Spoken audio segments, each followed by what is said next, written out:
पूर्व मंत्री हरक सिंह रावत ईडी के दूसरे समन पर भी पेश नहीं हुए। सोमवार को ईडी के सामने पेश होना था। हरक सिंह रावत ने राजनैतिक हवाला देते हुए 1 महीने का समय मांगा है। आपको बता दें कि कॉर्बेट नेशनल पार्क के पाखरू रेंज घोटाले के मामले में हरक सिंह रावत से पूछताछ होनी है। दूसरी ओर पूर्व मंत्री हरक सिंह की पत्नी और पौड़ी की पूर्व जिला पंचायत अध्यक्ष दीप्ति रावत ईडी के सामने सोमवार को पेश हुई, जिनसे ईडी ने घंटों पूछताछ की।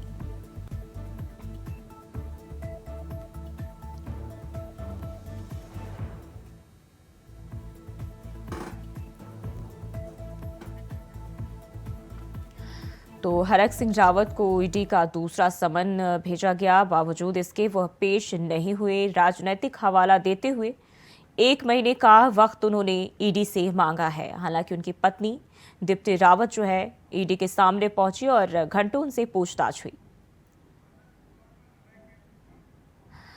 और इस खबर पर ज्यादा जानकारी के साथ देहरादून से अभय कैंतुरा हमारे साथ जुड़ गए। अभय, हरक सिंह रावत को ईडी की ओर से दूसरा समन जारी किया गया, लेकिन इसके बाद भी वो पेश नहीं हुए हैं। क्या जानकारी है?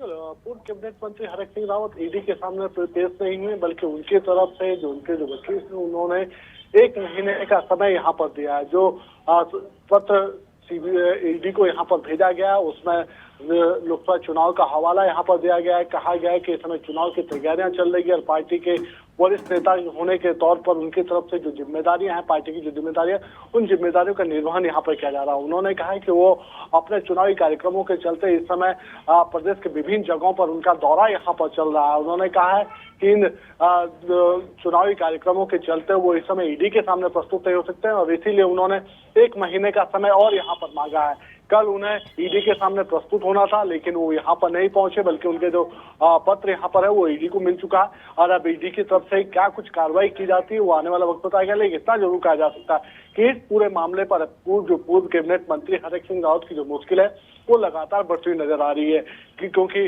जिस प्रकार से ईडी का शिकंजा यहाँ पर कसा जा रहा है, उनके खिलाफ जिस तरह से बातचीत यहाँ पर हो रही है, तो ऐसे में समझा जा सकता है कि उनकी जो मुश्किल है और आने वाले दिनों में यहाँ पर बढ़ सकती है। उनकी जो धर्मपत्नी है दीप्ति रावत, जो पूर्व पौड़ी गढ़वाल से जिला पंचायत अध्यक्ष यहाँ पर रही है, वो ईडी के सामने जरूर पेश हुई है। ईडी ने उनसे पूछताछ यहाँ पर करी है और उसके बाद अभी भी ये कह सकते हैं कि इस पूरे मामले पर अभी भी ईडी की तरफ से जो कार्रवाई है वो लगातार जारी है। ईडी की तरफ से पूर्व में 2 समन यहाँ पर भेजे गए थे, जिन पे 2 समन में कहा गया था कि उन्हें यहाँ पर प्रस्तुत होना है ईडी के सामने और ईडी के जो सवाल जवाब है उन जवाबों का यहाँ पर सामना करना पड़ेगा। उन सवालों का सामना करने से ये बताया जा सकता था, लेकिन जब वो खुद यहाँ पर पेश नहीं है तो उन्होंने 1 महीने का समय और यहाँ पर मांगा है और कहा है कि चुनावी कार्यक्रमों के चलते वो अभी ईडी के सामने प्रस्तुत नहीं हो सकते हैं। जो पूरा मामला है उसमें लगातार ईडी की तरफ से जो कार्रवाई है वो कार्रवाई यहाँ पर जारी है और आने वाले दिनों में भी ये कह सकते हैं कि इसी तरीके से ईडी उनसे और पूछताछ यहाँ पर करेगी ताकि जो पूरे मामले की सच्चाई है वो सामने आ सके। जी अब है इनकी पत्नी से जो है घंटों ईडी ने पूछताछ की। क्या इस दौरान इसको लेकर कोई जानकारी सामने आई है? देखिए, ईडी की तरफ से जो सवाल जवाब यहाँ पर उनकी पत्नी दीप्ति रावत से किए गए थे उस पर उनकी तरफ से क्या जवाब दिए गए ये बात अभी सामने नहीं आ पाई, क्योंकि उनकी पत्नी का भी कोई ऑफिशियल स्टेटमेंट जारी नहीं हो पाया। उनसे संपर्क करने की कोशिश जरूर की गई है, लेकिन अभी उनकी तरफ से कोई ऐसी प्रतिक्रिया यहाँ पर नहीं दी गई। लेकिन इतना जरूर कहा जा सकता है कि जिस प्रकार से मामला गंभीर है और भ्रष्टाचार के आरोप उनके ऊपर लगे, तो ऐसे में जो ईडी की कार्रवाई उस ईडी की कार्रवाई में अभी आने वाले दिनों में कुछ और पूछताछ उनसे और होना बाकी यहाँ पर रहेगा, ताकि जो मामले के जो लिंक्स है या जो साक्ष्य है उनको जुटाने का काम यहाँ पर किया जा सके।